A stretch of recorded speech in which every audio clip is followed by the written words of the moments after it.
Hello everyone, welcome back to my channel. This video is about a famous political thinker, Robert Nozick. He is the key thinker of liberty. उनकी famous book है Anarchy, State and Utopia. In this book, Nozick talk about his famous concept of minimal state. So let's see what exactly is this concept of minimal state. Nozick का मानना है कि हर individual के पास कुछ इनएलिनिएबल rights होते हैं, जैसे कि वो राइट्स जो कि आपसे नहीं लिए जा सकते हैं, which can not be taken away from you. Such rights involve liberty, life, justice and property. Nozick का मानना है कि ये सारे राइट्स ना तो एनार्की और ना ही स्टेट ऑफ नेचर में प्रोटेक्ट किए जा सकते हैं. यहाँ एनार्की का मतलब है स्टेट ऑफ डिसऑर्डर, जहाँ कोई रूलर नहीं, कोई अथॉरिटी नहीं, in short absence of government.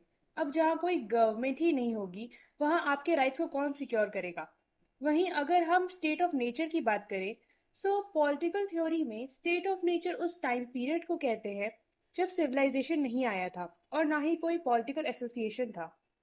So in this context he gave his concept of minimal state, जिसको उन्होंने इनविजिबल हैंड प्रिंसिपल भी कहा है.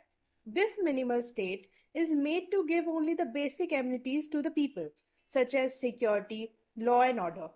वो बेसिक ज़रूरतें जो कि एक इंडिविजुअल की लाइफ, प्रॉपर्टी और वेलबींग को प्रोटेक्ट करने के लिए इम्पोर्टेंट होती हैं. इसके अलावा नॉजिक का ये भी मानना था कि ये वो एमिनिटीज है जिसके लिए एक इंडिविजुअल नीड्स टू पे टैक्स. इसके अलावा उसे और कोई टैक्स देने की ज़रूरत नहीं है. ऐसा इसलिए because according to logic it would not be legitimate to demand taxes for other purposes.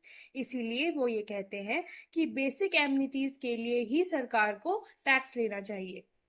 Apart from this, Nozick का ये भी मानना था कि state should not concern itself with redistribution of wealth और interfere with the individual's right to own property. So, this was the concept of Robert Nozick's notion of minimal state.